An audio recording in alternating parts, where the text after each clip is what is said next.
This is the original esport racing game. This is iRacing.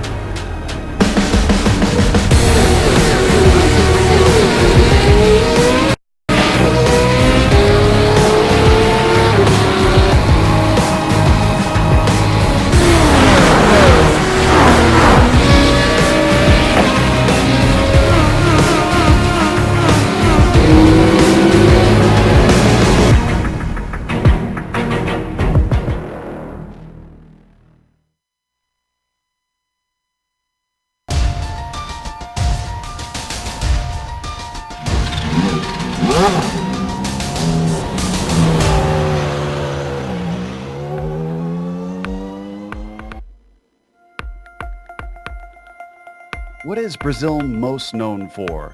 It's gained a reputation for its rich and varied wildlife among its lush rainforests. It's known for its contributions to music and culture. And of course, it's hard to deny that it's been a soccer powerhouse for many years. But in the past couple decades, another sport has become its favorite pastime, racing. Names like Fittipaldi, Senna, Barrichello, Massa, and Castro Neves have become world-renowned. At the center of this fervor for motorsports is Interlagos. Today, with two classes tackling this small track at once, it might just be more frantic action than the fans can handle. We'll see what sort of frenzy gets whipped up as we get ready to watch round 4 of the iRacing Kamel GT series, and you'll see it all live here on the global SimRacing channel and the iRacing Esports Network. Hi, I'm Joe Peak, and with me in the booth is Adam Lindgren. Behind the scenes is our director, Sean Crackers Ambrose, and he's using cameras provided by Dougie Beard. Adam, Interlagos is probably more closely associated with Formula One, but it's seen its fair share of sports car racings over the years, too. Definitely, Joe, and with Formula One considering removing Interlagos from the calendar, sports car racing will likely be its mainstay for years to come. Located on the side of a hill between two estuaries, the Autódromo José Carlos Pace is a wild 2.7-mile or 4.3-kilometer circuit, complete with 15 turns and a whopping 141 feet or 43 meters of elevation change. Known for its long, snaking, multi-apex turns that bleed into braking zones, this track will test the mettle of even the most experienced drivers. And while the first and third sectors are high speed, the middle sector of this track is slow and winding, leading to lots of understeer into the corners and wicked oversteer out of the corners, especially for the Nissans. Speaking of the Nissans, they will have to be patient as they wait for the longer turns such as Ferradura and Margello to pass, while the Audis will have to be patient as they wait for the Nissans to spool up out of the slower corners such as Pinarino and Pico de Pato. Add to that wild temperature changes from one end of the circuit to the other and frequent shifts in the weather at Interlagos, and you have a recipe for a wild race today. But why not add a cherry on top, eh? Let's make this thing 60 minutes, requiring a pit stop and some strategy play, and now you're talking. Let's kick this off with a lap around Interlagos in our GSRC lap guide. Alright, we're in the GSRC Audi, so let's do a lap around Interlagos. Coming up to the Senna S, you've got some incredibly difficult braking. The track curves and drops away, and in the Audi, it's tough to find that sweet spot of balance. Keep tucked into both apexes, and then, when you come onto the Curva de Sol, you'll find yourself feathering the throttle. The car will want to understeer if you stay in it flat out, so it's all about judging it right and mashing that right pedal as early as it'll stick. That's because you're now flying down the Reta Oposta, which gives a prime passing opportunity into the Descida de Lago. Once again, you've got another corner where the elevation drop is going to make that apex frustratingly hard to hit. From there, turn 5 can be flat out if you hit it just perfect, but I found I often needed a small lift. And then you've got to switch sides quickly to line up for Ferradura. This double apex sweeper will test your patience because you'll be itching to get back on the gas. And even though you've got lots of paved runoff to the outside, you don't want to swing it too wide or you'll get an off track. Now you'll slam the brakes for 8, which kicks off the more technical second half of the course. Always keep in mind that these curves to the inside are fair game and give a decent amount of grip, so go ahead and get greedy by climbing all over them. The hard part is just the constant waiting to apply the throttle through these weaving hairpins. Eventually, once you've coasted through Mugello, you'll let it swing out to the right and slam the brakes for Juchao. This is easily the most important corner of the track because your exit will have a lot to say about your lap time. Not only is the climb to the start-finish line the longest flat-out section of the track, but it's pretty steeply uphill. Momentum and top end make a big difference here.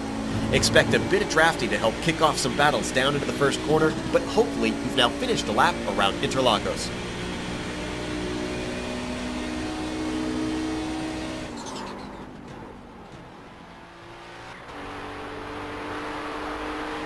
See a lap around Interlagos. And the Audi, it'll be a little bit different in these Nissans with them driving it so differently. But before we get to that, let's talk about the championship, starting off with the prototypes. Now, a little bit of a surprise up at the top. Fabian Jungbluth is leading the points, but this is before they've added the drop weeks in, and it's been a little bit topsy-turvy in the points in both classes so far, hence why we've got Fabian jumping up there. But he will not be leading after today because he hasn't shown up, unfortunately. So we will see who takes the top spot after this race. Meanwhile, let's look at the Audis. Adam, what's the GTO Championship like?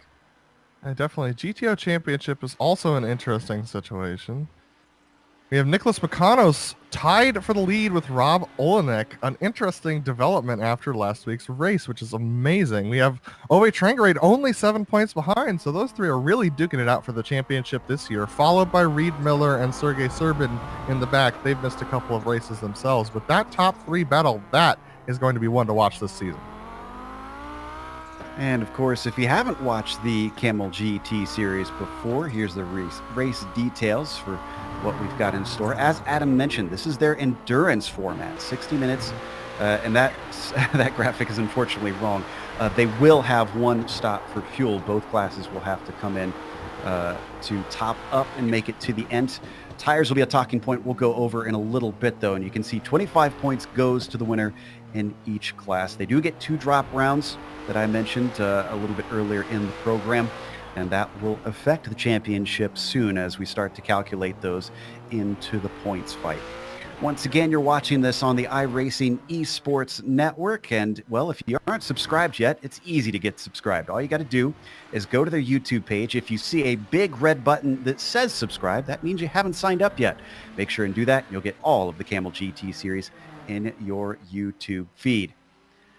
So we watch qualifying work its way through. Provisionally, Gerber is on the pole, at least in the prototypes, and Rolla is on the pole in the Audis.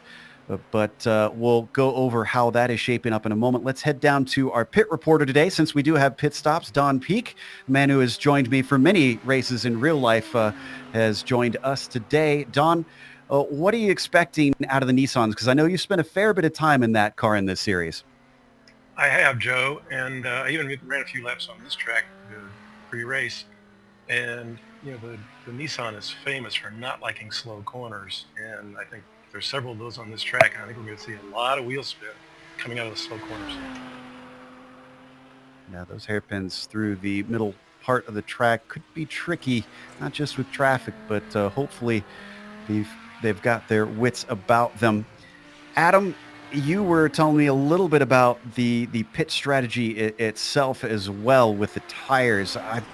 I'm kind of curious how that's going to play out, because it seems like it's relatively cool conditions out there. Is anybody actually going to elect to take them, you think? It really depends on how the weather shapes out. At the beginning of this qualifying session, it was actually sunny, so these folks who have been running later in the qualifying session actually have gotten a better qualifying time, and that means with the track cooling down, with it being cloudy like this, that could mean that they don't have to take tires. But it's all going to depend on how the weather shapes up for the race and how hot the track is, if we have any sun on it. Right now, we ride on board with John Keefe, who his current qualifying time of a 1:25 puts him at the back of the GTP fields, but he's coming around for his second one as he comes out of Rigurlo up to the junction. Let's see what he's got underneath him. From here, it is flat out all the way to the line. It's a long ways uphill, past Water Tower, past Subidos dos Boxes, and across the line. Can he manage to get past a few of these drivers on the timing sheets? He's quicker, a 1:24.8, and that unfortunately does not put him any higher. So John Keefe is going to be at the tail end, Charlie, of the field, and he is the last of our drivers to get a time in. So our grid is set. Let's go through your starting order for the day. Fabian Gerber returns once again to try to snag a win. He'll be starting on the pole. Justin Albrecht, our winner at Snetterton, comes in and starts next to him in second place. Tobias Gerber, the other Gerber, starts in third, and he'll be flanked by Steve Bycroft in P4. Phil Lake hops over out of the Lotus 49 just a couple hours ago into the Nissan to start fifth.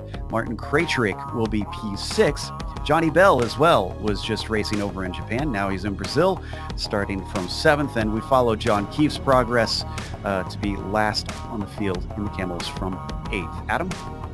And we have Billy Rolla actually taking a surprise pole from Ove Trangerade in the Audis on that first row. Then we have Rob Olenek starting in the second row there, followed by Nick McConos. We have Riley Thompson starting off in the third row. Not a great qualifying for him. He's going to be next to Riley Downey. Then we have Ralphie Levy and Henry Pitkanen taking up the last 2 spots for the Audis. And then we have Simone Pancree, who did not take a qualifying time. All the drivers lining up on the grid as they're going to be led on a rolling start behind the Porsche pace car. Thankfully, don't have to go for a full lap. They just start just before the infield section here. You can see they're waiting to get underway. Don, the other thing that I've been kind of wondering about as well, even though it's a pretty simple pit entry, this pit exit is kind of narrow. Does that provide any sort of issue, at least for the Nissan trying to get out of there, or is it just foot to the floor? Oh, looks like Don's gone to check out something a little bit down through the pit lane, so we'll get back to him in a little bit. But we've already taken off now, coming up to the Ducksbill, and we'll get going racing for 60 minutes here today at Interlagos. We watch Mucanos, our current points leader, tied points leader, we should say. I'm guessing they have some sort of tiebreaker, but we'll have to check the rule book to see how they've determined that he is currently up on top, but he'll have to start with a few cars in front of him if he wants to get himself to continue to lead the way in the points. Yeah, Joe, the Audis are actually leaving quite a significant gap to the GTPs, the Nissan GTPs here, so it's going to be interesting to see where they are required to start once the GTPs get the green. We've seen about a 7-second gap between them in qualifying, the slowest Nissan to the fastest Audi, so wonder how quickly we're going to see them get lapped. We'll find out soon enough, because that pace car is just getting ready to peel into the pit lane, and that is not very long at all before they get to the start-finish line. So I expect these Nissans to accelerate very quickly. They've given control to Gerber, and green flag is out here for round 4 as Fabian Gerber accelerates away and heads off into the distance, coming down into the Senna S. Already the top 3 single file. A little bit of a battle for 4th behind them. Still too wide. Oh, and already we've got an accident as Martin Krejcik gets turned around. But in the meantime, we've got to go to the Audis. We also had an accident in the Audis. Riley Downey got into Rob Olenek, and Nicholas McConos are both out right now. Billy Rolla and Riley Thompson take off as the front 2. It's been a crazy restart. It was 5 wide on the start there, so the Audis already strung out, but the battle between Billy and Riley is going to be one to watch for sure. Oof, well, that makes the championship fight a little bit interesting, as both of our classes already have managed to work their way through the Descida del Lago. And I do see a change for position in third. Henry Pitkanen just overtook Ralphie Levy. In fact, Ralphie's having trouble getting that car in gear. He can't get the Audi into gear, so he's struggling with that. Now he's going once again. That cost him a lot of positions, unfortunately, as he falls all the way to 7th place in class. Only car behind him is Rob Olenek, who does get his Audi going once again, but has a lot of ground to make up. Ove Trangerade, Rob Olenek, and Nicholas McConos all had trouble on that start. Rob Olenek way off pace, but Ove Trangerade and Nicholas McConos, they're battling for those championship positions, and those two guys are going to have to fight their way back to the field and try and catch Billy Rolla and Riley Thompson at the front. Let's check back in on the Nissans before we go to our replay, because Justin Albrecht is only 2/10 behind Gerber, closing before the Descida del Lago, but does not manage to get close enough for an overtake. They do have the trailing Tobias Gerber not too far back, about 7/10 behind. So if they start fighting, this could become a 3-way fight for the lead. As we're taking a look at the 007 cam on the back of Fabian Gerber, Fabian Gerber had about 5/10 to Justin Albrecht for the qualifying times. So Justin really able to hang with Fabian right now in race pace, so that's a really good sign for him. And just as I said, Joe, the sun's come out now, so that's going to affect tire strategy. If the sun stays out like this, they're definitely going to have to take tires when they pit. It's up to 87 degrees on the track, so it hasn't risen significantly quite yet.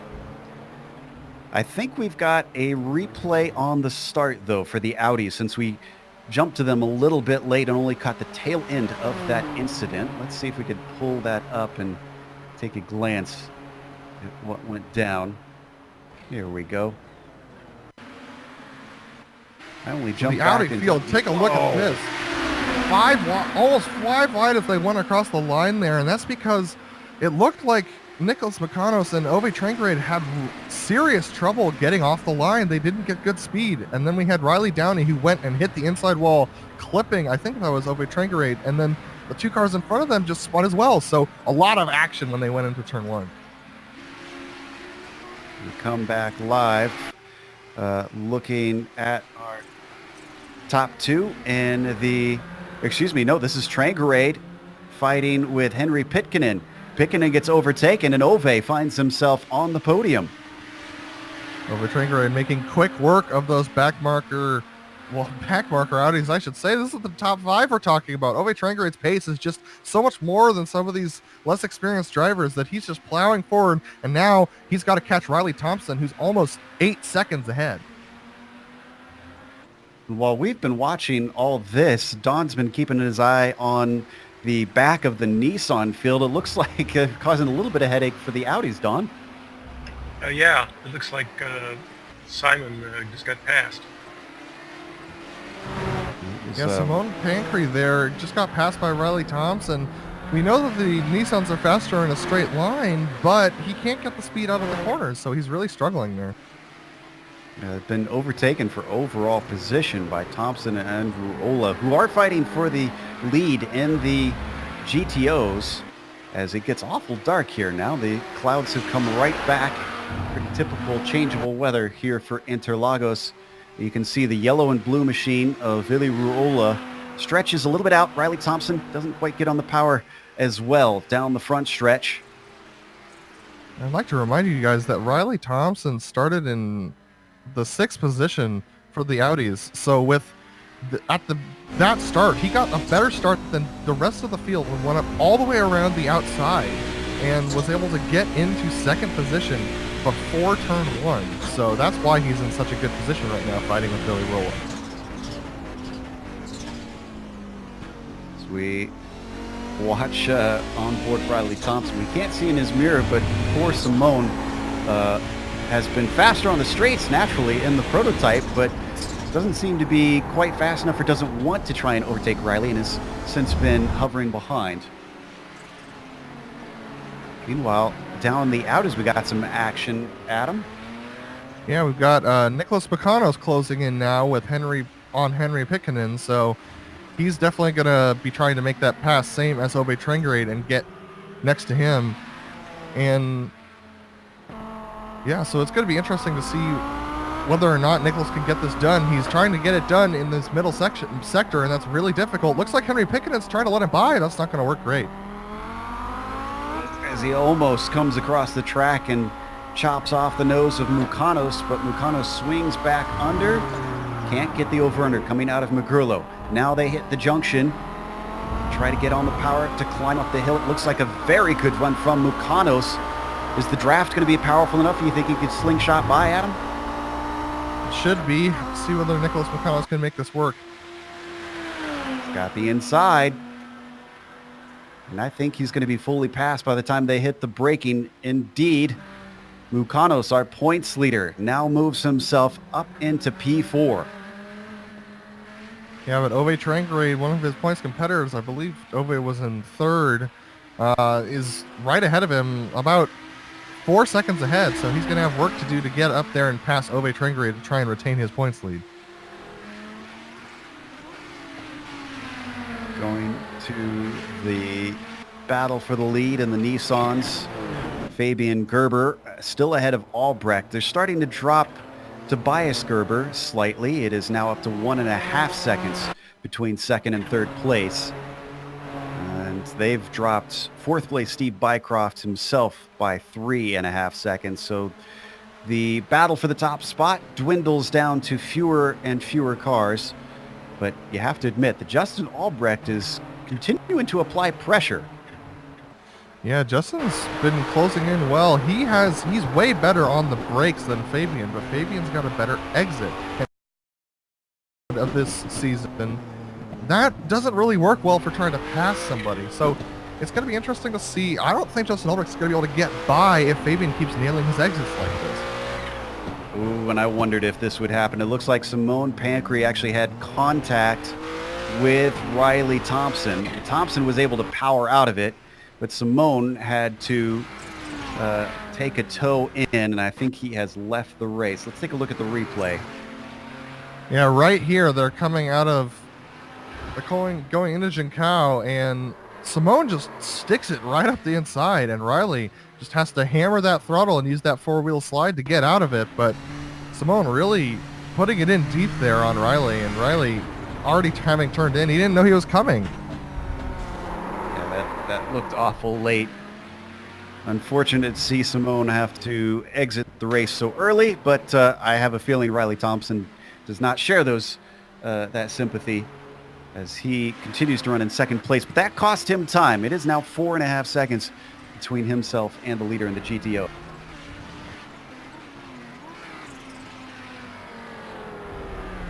Ooh, and we had a pass down at the bottom of the Nissans. Johnny Bell and Martin Krejcik in a little bit of a fight. Martin's going to come out on top between those two as they lap Ralphie Levy.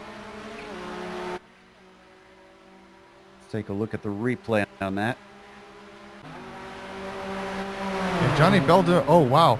And yeah, while we're watching this, that was a pass through turn one, and I believe Martin Krejcik is about to try and take Johnny Bell back for that same position here. We're going to go live, and they are side by side as they go into one here. Well, that was the replay that we just watched. It was Johnny Bell now into the infield section behind Martin Krejcik. Sorry, I was so engrossed in the replay, I thought it was live. Yeah, and these guys like to fight for these positions, even if it's at the back of the field. They want to get as many points as they can, especially with so few drivers showing up today.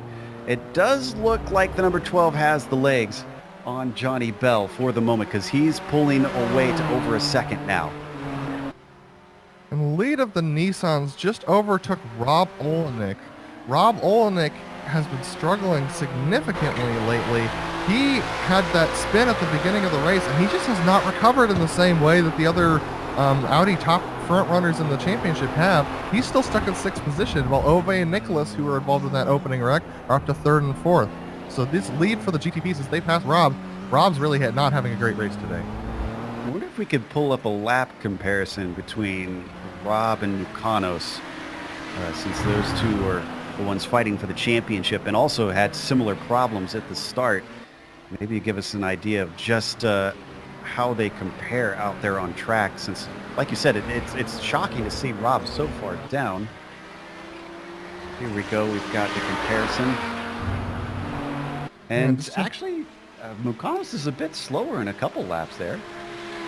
Yeah, I think he just ran into some traffic there on lap 4, but you know, it's really interesting to see that even with Rob's relative pace being decent, he's not been able to climb up the field the same way that Nicholas has. We'll check on in that a little bit later. That was Albrecht and Gerber just lapping Mukanos. Now Tobias sneaking around the outside. Tobias actually hasn't lost that much more time since we last looked in his continued efforts to chase down Albrecht. In fact, it's actually Albrecht who's losing Gerber now.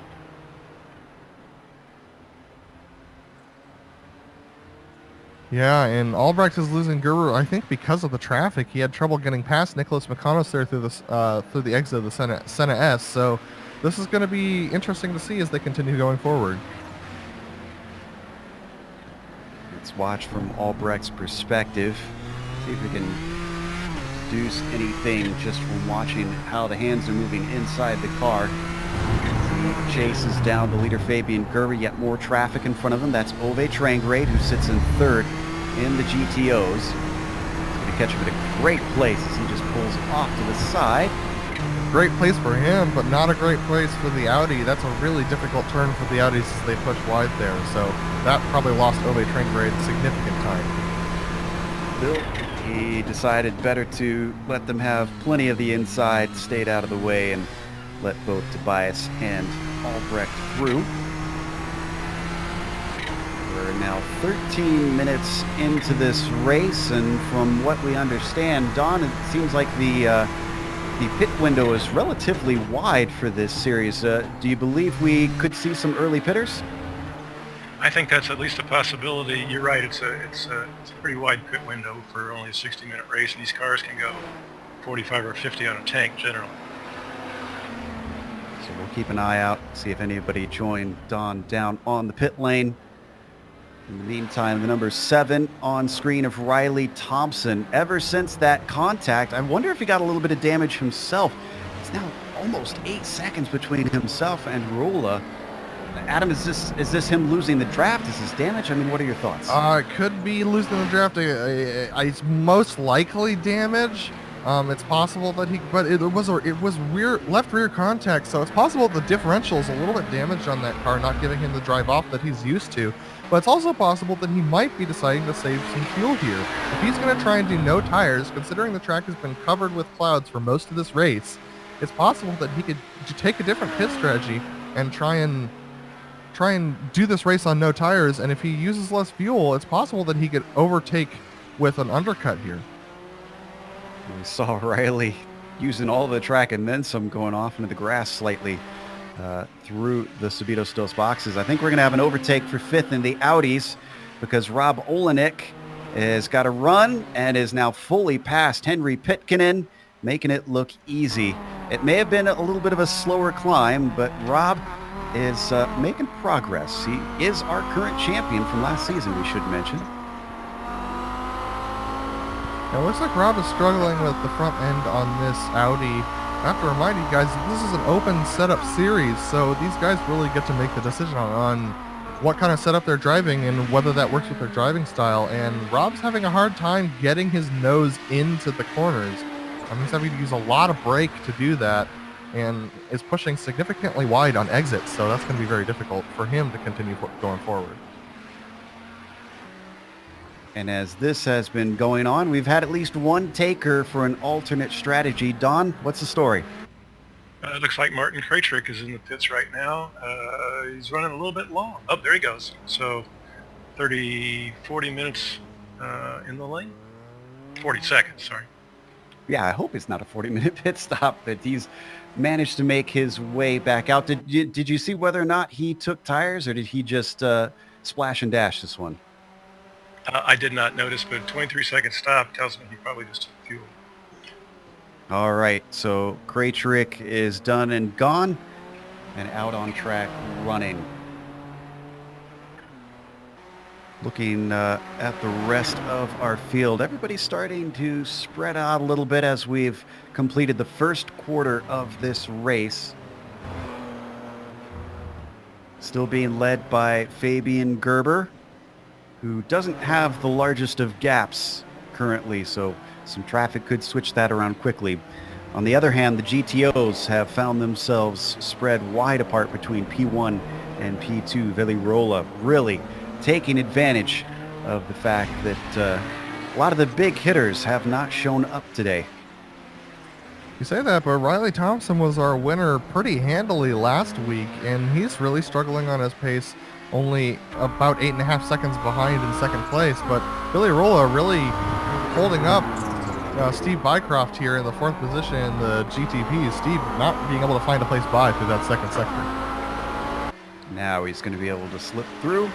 Yeah, it's fascinating to see the difference between last week and this week, because Thompson just basically, as you said, had a stranglehold, whereas today it looks like he's struggling. I know you're one of his teammates. Has he mentioned this being sort of a bogey track for him?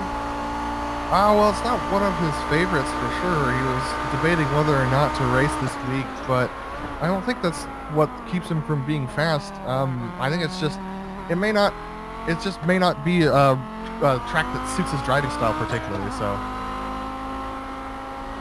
Maybe his driving style is a little bit more rallycross, as we've seen him catch a number of slides over the years of coverage. Oh, and we got another taker in pit lane, but Ralphie's car does not look healthy here. Ooh, here we've got a replay of it.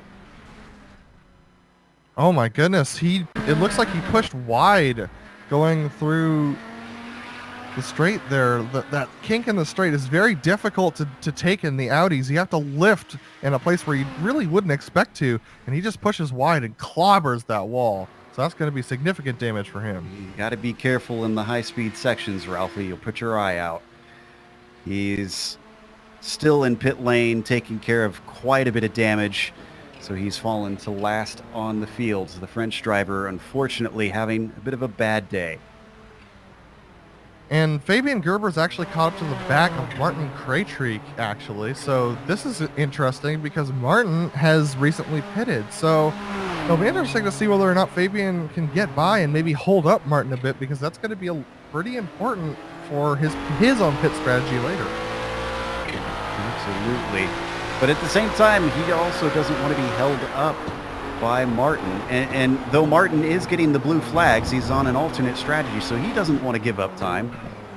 So could this be Justin's opportunity to maybe start to reel him back in, see if he could take 2 for 2 on wins on board with Fabian Gerber through the duck spill.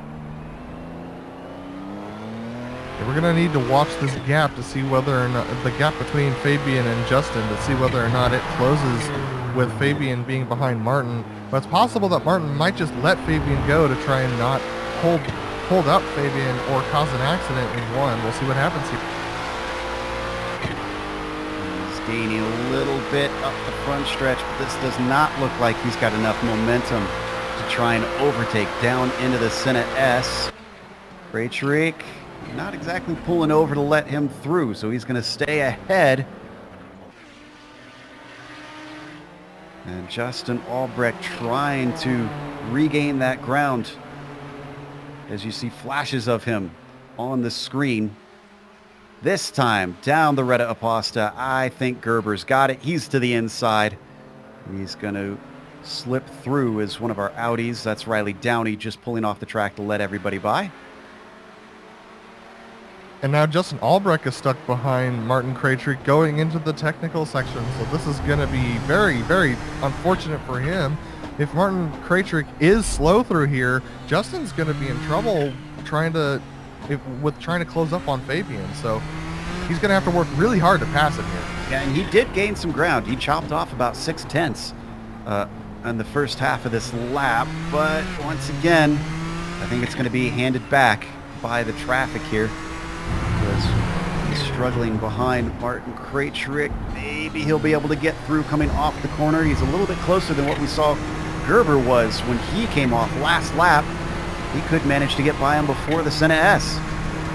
Yeah, it looks like Martin has some rear end damage, which might be affecting his aerodynamics at high speed, and so that's going to allow Justin to go straight by on that straight, and I think he'll outbrake him into one. In fact, that draft may have helped Justin, because he's now down to 9/10 behind Fabian Gerber. And he jumps back up to 1.1.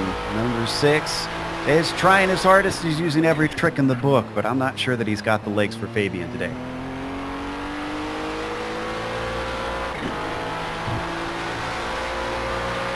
I'm noticing a significant disparity between Ville Rolla and Riley Thompson's lap times. Rolla is consistently doing mid-31s, whereas Riley Thompson's fastest lap is a mid-32, so that might be what's giving Ville Rolla the pace. As we take a look at this lap comparison, just look at Ville Rolla really, putting 2/10 to about a second on Riley every lap. Absolutely running away from him. So Ville Rolla seems to be very comfortable down in the Brazilian heat, despite being from chilly Finland. Guess all that heat over in Europe has made him a little bit accustomed course, as we said, it is cooler than usual here out on the track at 86 degrees. It has really not been swaying wildly. Take a look at Billy Rowland going through this middle sector. He looks seriously under control. He's not even using all of the track. He's just trying to take the shortest way around, and his car control is quite impressive, actually. He's keeping that car really right underneath him, and that's extremely difficult to do around this track when most of the corners want to push you wide at this Audi. Especially this one, as we saw earlier. Bit of a trouble zone flying through the Subidos dos boxes. Up the front stretch to complete another lap. Still not even halfway through this endurance race, and we've only had one driver, we believe, with a scheduled pit stop. Fans of Ralphie Levy, unfortunately, he's still taking repairs down in the pit lane. Before we get to those pit stops, let's run down real quick the top. Actually, we could probably pretty much go through the entire field of each class here. So let's give you the update on the stories. With our leader in the prototypes, first up, Fabian Gerber. Put it on the pole, and though he had a challenge from Justin Albrecht in the first few laps, ever since he's been able to run through the traffic, it seems like that has separated them slightly. Albrecht behind him, only 2.2 seconds, so any mistake or any really bad traffic for Fabian could close them in together. Justin's just got to stay with this and continue to try to push if he wants to take win number 2 this season. If we go back to third, Tobias Gerber definitely showed early that he was lacking pace compared to the top 2. He's already 5 seconds behind Justin Albrecht, but he is looking at a podium kind of stuck in no man's land with nobody near him. Because Steve Bycroft back in 4th place, 7 seconds back. Even though Steve's got the number 1 on his car, has the highest I rating of the field, well, doesn't have the best pace today. So, oh, and just as I say that, there's been a problem with Justin Albrecht. Albrecht was off track, and that was traffic. It was his own teammate, Rob Olenek, at the wrong place at the wrong time. Yeah, it looks like he locked up the he locked up the front tires and had the rear still spinning as they went through this corner here. Wow. Frankly, I'm just amazed that he didn't hit his teammate there. And behind him, that was Martin Krejcik. You saw just a flash of spinning as well. That was a separate incident that he had to collect the car from a spin. Yeah, just came up on too quick, hit the binders. And there's Martin as well. All right, so both of these guys showing us that turn, these Nissan's tires are starting to go away. That turn is really starting to prove very difficult for the Nissans as they go through there if they have any sort of traffic. But that allows Tobias Gerber to close up to 2nd place. In fact, Tobias has 2nd place now. He passed Justin for that mistake. Let's finish our rundown through the field real quick, though, in the prototypes. Bycroft is the one I was on before, who has now caught up somewhat to Justin Albrecht. He was well back, but he's got something to try and, a carrot, if you will, to try and chase for now. John Keefe, who qualified last in the prototypes, has cracked into the top 5, but is well behind. He's 42 seconds back, and that is before his pit stop, mind you. So this is not an artificial gap. Behind him, Johnny Bell was fighting with Martin Krejcik, but ever since Martin's spin, Johnny's now solidly into P6 in the prototypes. Last on the field in the GTP class is Martin Krejcik. Now that he's had his spin, he is a lap down, unfortunately for him. Oh, and we've got someone joining Don down in pit lane. Don, what's going on? It looks like Johnny Bell is taking his... Pennsylvania driver slots into his stall. Not seeing... Oh, no, he is taking tires. He went up on the jacks. So he seems to think that he could find some speed, getting some fresh rubber underneath him. We'll see if that helps his pace. Remember, Krejcik's already taken his stop, so he inherits that position. Gets back where he needs to be. Now that that's taken place, we've got time to head down to the Audis before they take their pit stops. Adam, give us the rundown over there. Definitely. Villerola, ever since the drop the green flag, has just taken off with it, much like Riley Thompson did last week. He has about an 11, almost 12-second gap now to Riley Thompson in second place. Riley Thompson, who's been struggling significantly on this track, he may be faster than the guys behind him, but he just does not have the pace for Villerola, who's been taking nearly a second out of him every lap for the past 5 or 6. And we have Ove Trangrade in third position after his early accident going through the Senna S's. He's managed to climb up significantly back up into the field and is still chasing Riley Thompson, keeping pace with him pretty well. Nicholas Pekanos, on the other hand, Nicholas has been struggling a little bit more than Ove Trangrade. The gap to between Ove and Nicholas has opened up to about 13 seconds. So that's probably going to be where he ends up today, considering that Rob Olenek is about 6 seconds behind him after his struggles early on in the race as well. He's been able to climb back up, and he's actually keeping pace with Nicholas Pekanos. But barring any pit stop incidents, this is probably how they're going to end up for the day.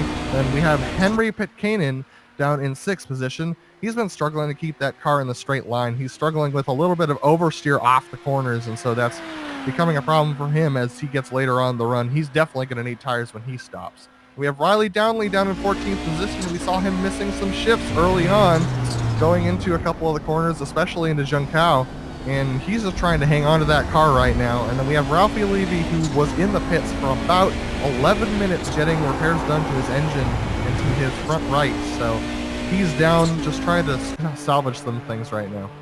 Yeah, Ralphie just exited the pit lane as you went to him. So 7 laps down, he's got a lot of work to do if he wants to gain any positions.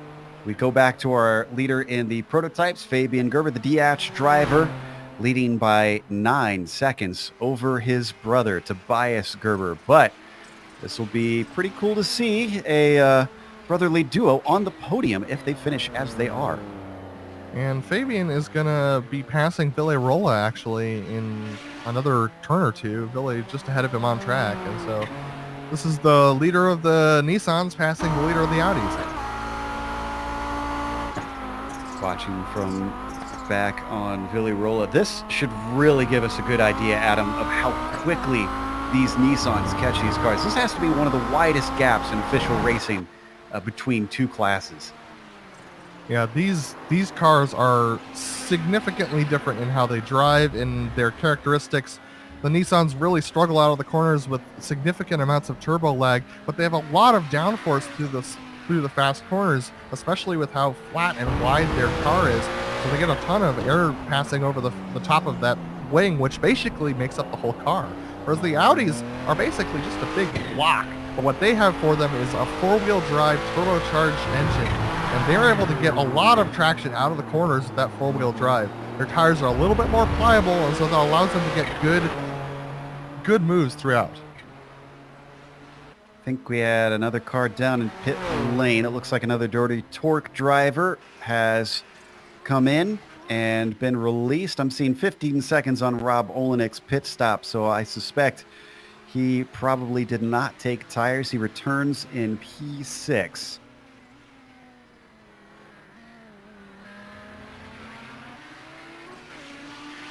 Yeah, and I can confirm that Rob did not go up on his jacks, so. Another Dirty Torque driver in, Justin Albrecht. And we're seeing this almost exactly at the halfway point. Don, it sounded like you were kind of expecting this. Yes, that's what I kind of expected. Some people would go halfway and just split it even. So he does go up on the jacks, so Justin Albrecht, or at least I thought he saw go up on the jacks. He did, yes. The shorts. Okay. Back out on the track he goes. Returns in P4 and is well ahead of the next two who have taken stops, Krejcik and Bell. So it looks like the overcut's definitely going to work here. It's going to reduce the amount of time you have to spend on pit road taking tires and fuel. For example, Krejcik took 23 seconds worth of tires and fuel, whereas Albrecht only took 16 seconds. So these next guys who are coming in, if they want to take tires, they got to come in soon. Otherwise, the tires are going to take longer than the fuel will, and then you're just losing time.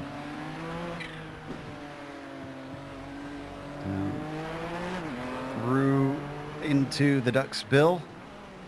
As I believe we've got a comparison between two of our drivers in the pits. Take a glance at how they stack up.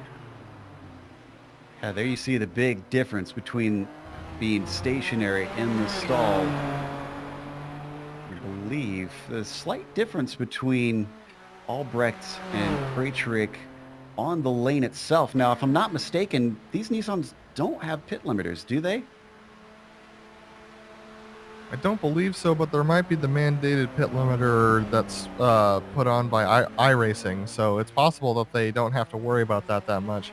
But it looks like there's about a 5 second, well, about a 6 or 7 second gap when it comes to how long they were stopped, but then also about 3 or 4 seconds in the lane, so it's interesting to see the difference there. I'm not sure what would have caused that. Oh, we've got one of our drivers in the Nissan here to chip in. Don, you've got some experience on whether there's a pit limit or not. Can you confirm? Yes, I can confirm that iRacing automatically puts a pit limiter on for this series. So that makes it even more confusing as to why there is a difference down the lane between the two cars. You can still go slower than that, though. That's true. Depends on how timid he is on there. Henrik Pitkinen comes in and hands a position back to Rob Olenek. Very quick stop, though. Ooh, yeah, excellent stop. About 2 seconds faster than Olenek. Not going to get him the position. Will get him taken for a lap by Willy Rolla, who just comes by. You saw the yellow car flash through. Oh my goodness. And Martin Krejcik was just trying to go around Willy Rolla on the exit of the corner there, and he just went way off. Take a look at the replay on that action. Love an onboard for Krejcik. Pretty stressful moment there for Krejcik when we're taking a look at it. He's coming down, and he's got Rolla in his sights, and just this corner, the way it works with the Audis is you end up pushing extremely wide to get the most out of the corner, and Krejcik just had to go super wide to get around it. It's amazing he didn't spin. I was just thinking, Roll is probably the one breathing a sigh of relief, thinking, please don't spin in front of me. Got a handy lead. I can bring this one home. I don't need anything to make life harder. The green and white machine of Martin races on in 6th place. With Pikkinen's fast pit stop, that tells me that these Audis who are still going now, the top 4, they're not going to take tires when they come in. So these tires are the ones you're going to have going to the end of the race if you're going to try and be competitive. And so these guys are really going to have to take care of them as we go further on in the session. With the track temp is now up to 88 degrees, so it is increasing. And with the sun out, it's only going to get worse. So these tires are not going to be kind to you by the end of this race. Yeah, I guess if you take tires with a very late pit stop, there's just not enough racing to really help use that fresh rubber, is there, Adam? Especially not to make up the time that you're going to lose by taking tires with the Audis. The Audi's tires take quite a long while compared to the Nissans, which only take about 15 seconds. So you lose a ton of time in the pits, and you're not going to have enough time to make it back, especially for these front runners like Thompson or like Trengerade, who are trying to close gaps. Well, if Riley's trying to close the gap, he's not very successful at the moment. It is extended now to 15 seconds between himself and Rolla. This will just be a damage limitation day for Riley Thompson to take home this 2nd place, because the victory does not look likely for the number 7.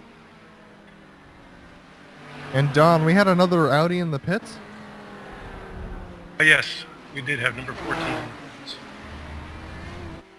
Looks like Riley Downey in and out, and I don't believe any tires.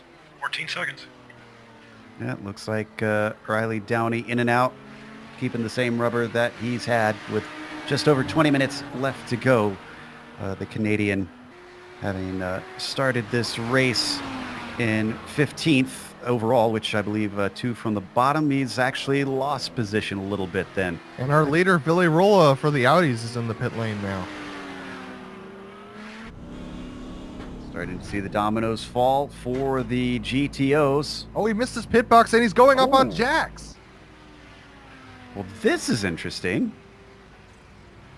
Wonder if he just forgot to uncheck it or if this is intentional. Doesn't appear so. He's revving the engine now. 15.9 seconds, not the longest stop in the world, but that's about 3 seconds slower, so. Well, Thompson and Train Grade did not come in. They stayed out. Mukanos did as well. So that leaves only 3 drivers that have yet to take stops in the GTOs. Olenek, Pitkanen, Downey, and Rolla have all come in and have got themselves good to go to the end. It's also entirely possible that Billy Rolla only took 1 tire in order to try and rectify that mistake. I don't believe you can change all of them that quickly, so it's going to be interesting to see whether or not he struggles with his handling now. That's true. Going to feel a little awkward if he's got 1 fresh one and 3 bad tires. Meanwhile, we're following our current leader, Riley Thompson, who we believe should go back in to second place after these stops, unless he's lightning quick out there. Yeah, he's got a 17-second gap back to Rolla, but the pit lane time for Rolla was 35 seconds, so unless Riley can stretch that by about double, he's not going to come back out in front of Rolla. Yeah, I imagine that would be the case. He does not come in this time by, neither does Trangarade. Seeing if Nick Mukanos elects to pit. Oh, and we got a... Oh, Ralphie Levy unfortunately had a problem in a similar area, and now he's in a precarious spot, very fast on the track. He's going to want to get this out of the way. Now he's able to clear it. And while we're watching that, Fabian Gerber is on the pit lane as well. We'll report on that once we're done with this replay. I think it was the same thing. Yeah, just a little wide. Oh, what a very hard hit. Engine damage very clearly by the smoke coming off the car.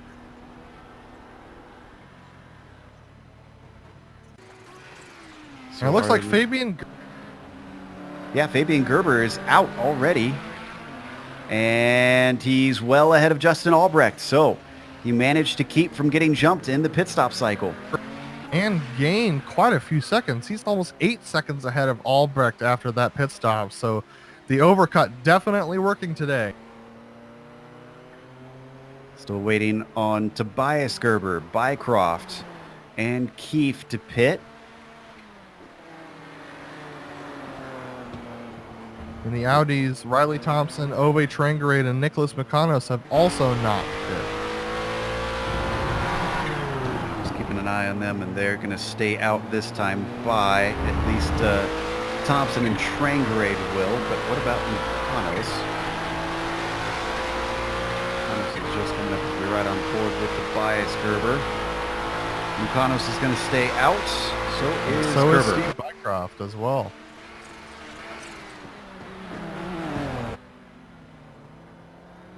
Everybody trying to run it as long as they can, it looks like.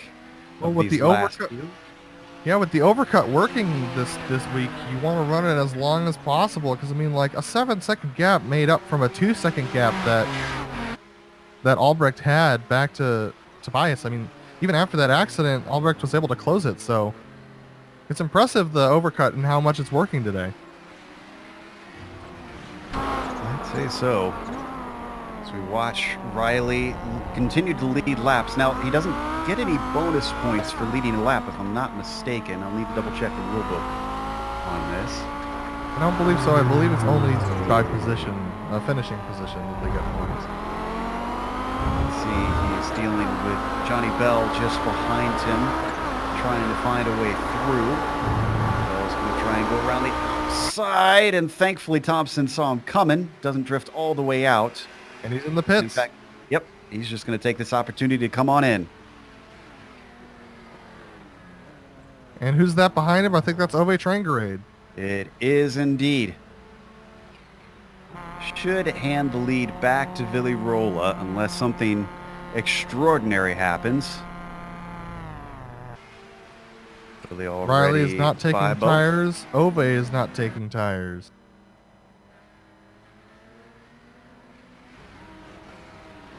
Down the hill through the Senna S. Riley in and out.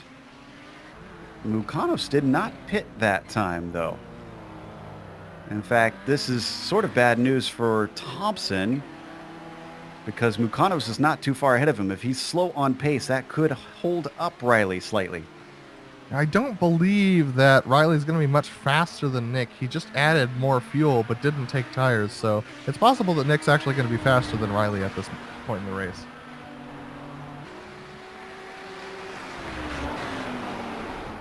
Don, you've had a chance to race against some of these drivers, so you've kind of seen the strategy that they try for. Do you have any news on Mukanos and how he plans to play things out? Well, based on what I saw in last night's race, he'll go as far as he can to the end of the right pits. Did you have an idea of just how far he managed to get on the clock before he ran it dry? He went to like lap 33 or something in that range. All right, we'll keep an eye on that. He's on lap 28 right now. So, And Tobias Gerber has come into the pits now for his stop. all right, that relinquishes the lead for the number 10. Bycroft goes by.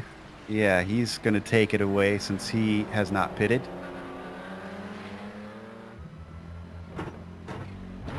Lucano stays out for another lap. Tobias is taking tires. And that's going to give third to Justin Albrecht as he's going to be easily by. In fact, it's a little bit of a long stop for Tobias. Ooh, much longer than Justin Albrecht. About 3 seconds difference we're seeing. That's definitely going to give that spot back to Justin by a significant margin. Almost 12 seconds now coming out of the pits. So that is quite a long stop for Tobias Gerber. So that puts Justin Albrecht back up into the third position and Fabian Gerber back up into second. And at this point, we're only waiting for John Keefe and Nicholas Makanos to come to the pit lane, as well as Bycroft, who's leading the GTPs at the moment. You know, I wonder if Bycroft has a really good stop, if this is going to close him in on Gerber and give him a chance to sneak into the podium position. He might not be able to catch Albrecht, but he definitely, if he only takes fuel, if he goes as long as he can and only takes enough fuel to get him to the end of the race, he might be able to catch Albrecht by the end of the race, but that's going to be very close, and it's going to have to be on pace. Certainly will. Steve does not pit this time by with 15 minutes left to go now. And we're still waiting on Nick Mukanos to come in. Nick is running in second place, but he's got Riley Thompson. Yeah. Do you think maybe this is a ploy for Nick to try and hold Riley up a little bit, or is that stretching too far? It's not going to benefit Nick that much to hold up Riley, but at the same time, Nick's not going to move over for him, and with the track, really, with the tires as old as they are, it's really difficult to get by, and so Riley's going to have to get a really good exit off of Junção in order to make this pass, because it's probably not going to happen here to the middle sector. Just riding behind for now. Thompson a little more, almost 11 seconds, I should say, up to our leader, Villy Rolla. So probably not looking at taking that position, but he does have to fend off drivers behind potentially. If he gets held up too long, maybe someone could jump him in the pit stops. Or catch him necessarily. Ove train rate only 7.5 behind. Yeah, Ove's been trying to close that gap, and it's not been working super great, but yeah, this is the closest battle we have on track at the moment between Riley and Nick.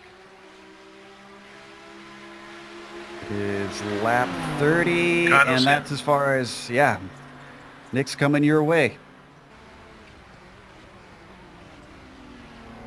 Down pit lane, the Californian, the last of the Audis to take a stop. He's going to be overtaken by Ove Trangrade. What about Missed his Rob stall. Olenek, though? Ooh. Rob went a little, or Nick went a little deep. He had to back up. Well, that'll extend his stop just a little bit. Is that enough that he needs to worry about Rob Olenek? That's the question. He's going now. Olenek streaming down the pit lane, or down the front stretch, rather, as Nick Mukanos has passed the cones and trying to accelerate away. I think he's going to manage to be ahead of his teammate. That's good for his championships points as well. That slots him into P4. And Bycroft is in the pits now. Finally we're seeing pretty much everybody in, although I see John Keefe continues on for another lap. Here comes Bycroft. He gets demoted to second. Taking tires. Now third. Ooh, interesting. Tobias Gerber going to get by him. John Keefe is a long ways back. So this is where Steve Bycroft is going to come out, we expect, into P4.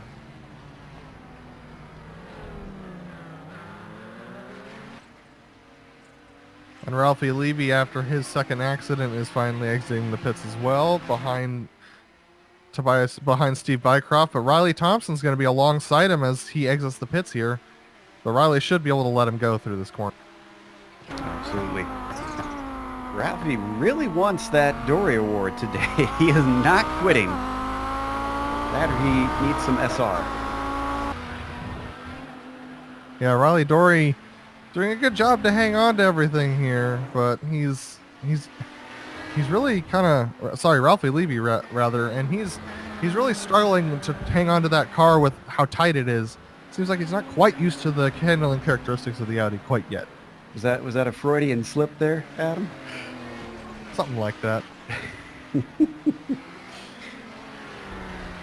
So you continue to watch that slightly mangled Audi work his way around. Let's take a look at John Keefe, though, because we're still waiting on the number 11 to take a pit stop. He's only halfway through the lap, so he's gone longer than anybody else out there on track. Yeah, Don, with only about 10 minutes to go in this race, how much longer can John Keefe run here? Is he almost out of fuel?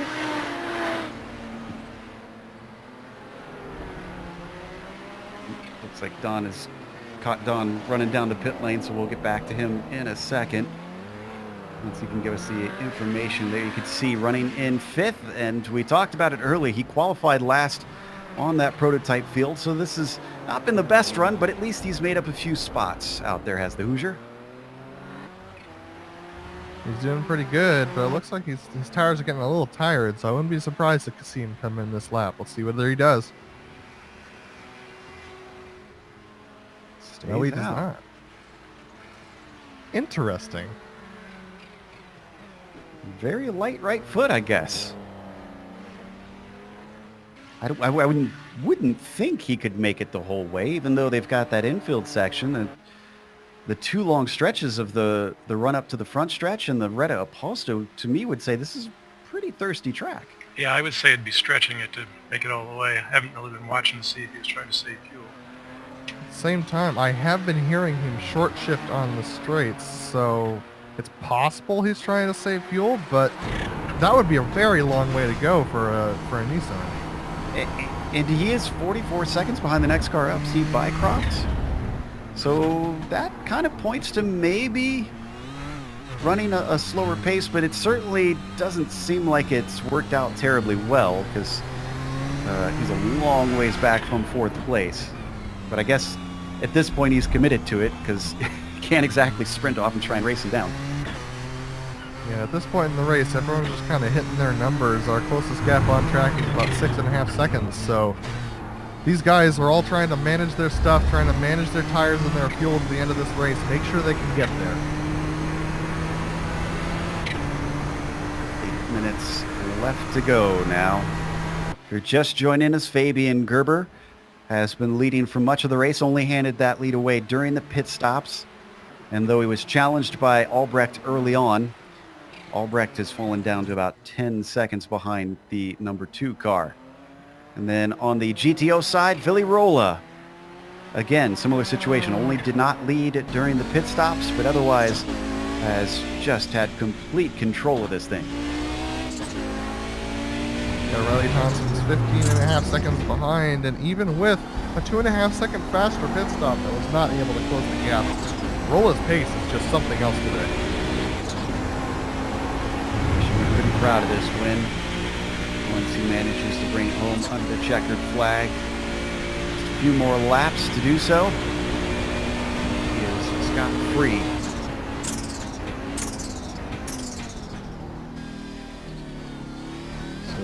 John Keefe, if he is trying to go without a fuel stop, is just about to be lapped by Fabian Gerber. Yeah, this no-stop strategy, cool idea, and it's going to be a real feat if he can pull it off, but it's definitely not the fastest way around the track with Fabian Gerber getting ready to make a pass on him right here. And he's going to make it look easy, sliding through on the inside through Subidos dos boxes. Fabian Gerber puts a lap down to the 5th place car. You know, Joe, wow, just as they try and get by Ralphie Levy there through the Senna S's, Joe, I'm actually quite surprised that we haven't seen any turbo lag incidents from the Nissans. This is an extremely difficult track to manage the turbo lag out of the corners, and these Nissans have been handling it gracefully. That's a good point. Credit to all the drivers out there for how they've been running this thing. In fact, we've only had 2 DNFs out of 17 starters, both of them Nissans, the 17 of Simone Pancri and the number 5 of Phil Lake, which we never did find out what exactly happened to him.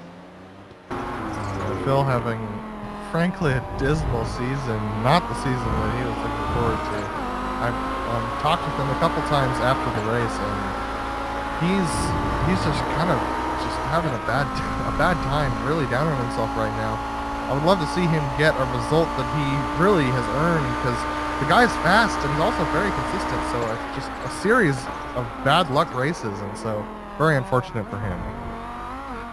Riley having a little bit of an adventure through turn 1, but manages to avoid too much drama. You know, I'm kind of surprised. We've seen Phil switch back and forth between classes before. If he's having a bad time in the Nissans, I'm a little shocked that he hasn't just hopped back down into the Audi, because he tends to fare well in that too. Yeah, 2 seasons ago, he had a bad time with the Audis dealing with traffic and some inexperienced drivers, so he switched over to the Nissan more permanently, and we haven't seen him back yet, but I wouldn't be surprised to see him make the switch, if not this season, then next season. Through the horseshoe for Riley Thompson.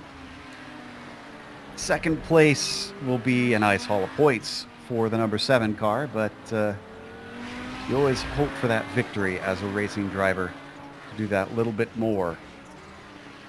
And just in the last 3 laps, Villirola has opened up that gap back up to like about 1.2 seconds a lap, so a really impressive move. Yeah. Taking a look back from Villirola back to Riley Downing, his pace has been absolutely incredible. 18 seconds between 1st place and 2nd place. Now with a lapped car between them on top Mycroft has gone around. Ooh. This gives some hope to John Keefe. And you know what? This is a mirror image, complete and duplicate. Keith is in the pits. He finally came in. So we watched this replay. This looks exactly like what happened to Justin Albrecht. Yep, those Nissans not used to finding the Audis through the middle of those corners, and Mycroft having to get on the binders hard, and those rear tires spinning around, getting a little bit of wheel hop there, and that's just sending him around. Checking up when you don't expect it in a very high-speed corner, and this car do not mix. We come back live. Sorry, John Keefe is in and out. Took 10 second stop. Ooh, very, very quick. Wow. Well, it just And goes to show, if you go long, you can get really short stops to fuel, but at the same time, look at what it's cost him to do that. He's 18 seconds behind Kraytrik at this point, and that bumps Kraytrik up to P5, but he's a full lap down, so he's got a long way to go in order to make any points here. But, the strategy just not working out for him today. Let's take a look at the leader in this class, Fabian Gerber. Starting to look like he is simply managing the pace because it's stayed at about 10 seconds between himself and Albrecht. He doesn't need to push the issue. He doesn't need to take risky moves in traffic. With 2 minutes left, we should see the white flag next time by, I believe. Yeah, Joe, this is a surprisingly technical track. People may not think that because of how wide and expansive it looks, especially with the turns as wide as they are, but it's extremely technical to try and get any car through these turns, but especially the Nissans and the Audis. The Nissans really, they have a lot of high downforce, but these slow corners in this middle section is really difficult. As we take a look at Vili Rola, the Audis have the opposite problem. Those high-speed corners, they tend to push extremely wide, and it's very difficult to get those cars load up. But then when you get into this middle section, the car comes alive, and that four-wheel drive off the corner really helps you get speed. So it's really impressive to see these guys drive around here with as few incidents as we've had. Coming out of the final corner for Fabian Gerber as we watch Vili Rola. Actually, I'm not sure if no, I don't think he's going to get lapped again by Fabian. It's a little bit close. You can see he's coming up the front stretch himself now. Gets the white flag with less than a minute to go. The number 2 is essentially on a victory lap from here. The gap comes down to 8.5 seconds, actually less than 8.5 seconds. But as we said, we don't believe there's anything wrong with Gerber's car. He is just cruising.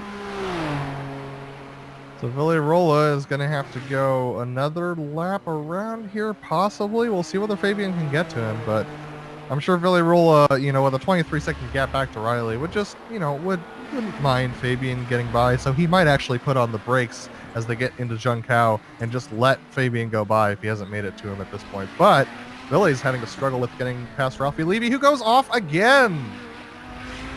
Well, found something softer this time. We don't need to go to a replay of that. And actually, we need to stay on this because Gerber looks like he will be able to lap him. He caught him quicker than I thought. And I think, I was going to say, I'm pretty sure Vili just wants to let him through so he doesn't have to do a whole extra lap. And easily gets on by Fabian Gerber. Looks like he is going for another championship run because here is a victory for the number 2 car today in Interlagos, followed by a win for Vili Rola in the GTOs. It's not often that we get to see 1 and 2 pass the line right next to each other in this, 1 and 1, I suppose, pass each other here. So Justin Albrecht finishing in 2nd place, and then we have Riley Thompson coming down the straight now, and he's going to finish as well in 2nd for his place. Just behind Tobias Gerber, a podium on the prototypes. Speaking of which, Ove Trangerade 3rd down in the GTOs as well. Something of a quiet run for Ove, but he finished, if I'm seeing correctly, only 2 seconds behind Riley Thompson. 3 seconds. That's correct, especially after his early incidents. That's an impressive finish for him.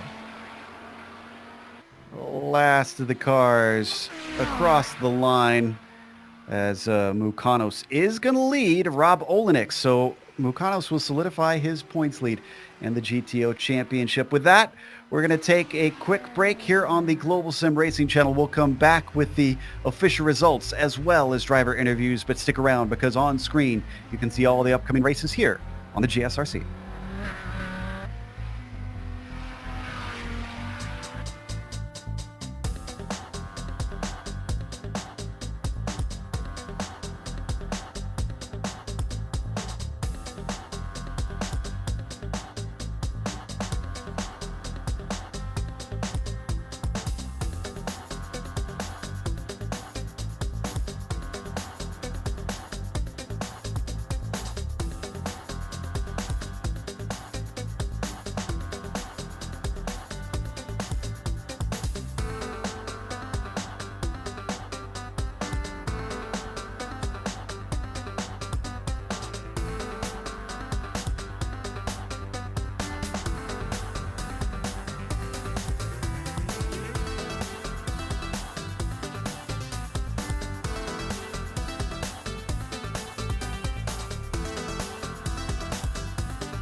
Welcome back to Interlagos. We just watched round 4 here in the Kamel GT series, and Fabian Gerber, despite having to hold back Justin Albrecht in the early laps, once he was able to break the chain, he was loose and there was no putting the dog back in the kennel. Fabian Gerber wins by 8 seconds over Justin Albrecht, with Tobias Gerber taking a podium. 2 brothers up at the top. That's got to feel good for them. Steve Bycroft finishes in 4th, the last of the cars on the lead lap. Steve finishing well ahead of Martin Krejcik, who finishes P5. John Keefe going very, very long, but couldn't make it to the end of the race. He'll take 6th place. Johnny Bell, the last of the GTPs to manage to see the checkered flag, in 7th. Adam? Villarola coming home with us, not a surprise victory after this amazing finish, but he does kind of come out of nowhere to take that victory away from Riley Thompson, who was a full, about 13 seconds back. Then we have Ove Traingrade coming home in the 3rd position, a good podium finish for him. Nicholas Bakanos getting himself a commanding points lead now, finishing ahead of his championship challenger Rob Olenek. Then we have Henry Pitkanen coming home in that 5th position there, with Riley Downey in 6th position, and Ralphie Levy finishing out the GTOs, with Philip Lake and Simone Pancree our DNFs today. And unfortunately, we don't have anybody here to talk to us in the post-race interviews, sadly. We'll see if anybody comes in the next couple moments. But Adam, this was actually a fascinating one to watch, because we don't often get to see these enduro formats. They only put maybe 1 or 2 in per season. And I was really shocked at how far John Keefe managed to take this one. Yeah, he went really far, but the pit strategy didn't work out for him. It put him over a lap down once all was said and done.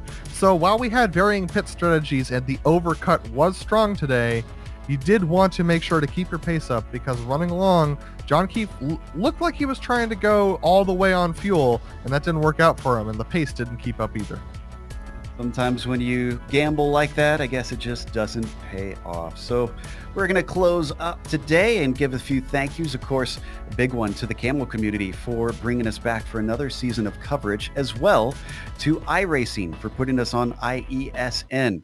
Make sure when you get the opportunity to subscribe, all you got to do is go to their YouTube page, click the big red button that says subscribe, and you won't miss a moment here on IESN. Additional thanks to the companies that provide the software and hardware for our broadcast, listed on your screen, as well as a thank you to June Lalonde, who provides our wonderful music. See the screen for how to get hold of more of her great work. Thanks to the team today, Adam, Sean, Dougie, and Don. If you'd like to find out more about GSRC, including upcoming races, you can find it at globalsimracingchannel.com. You can also check out our social media on Twitter at GSR Channel, Facebook at Global Sim Racing Channel, and Instagram at GSRC_Cram. The next race that they have, I'm not making this up, we're going to Monza's combined circuit in these cars with no chicanes. That'll be Saturday, July 13th at 1 p.m. Eastern. You heard that right. We also have upcoming races for other series listed on the screen, so check those out and mark them down on your calendar. But until next time, race clean, race hard. We'll see you on the track.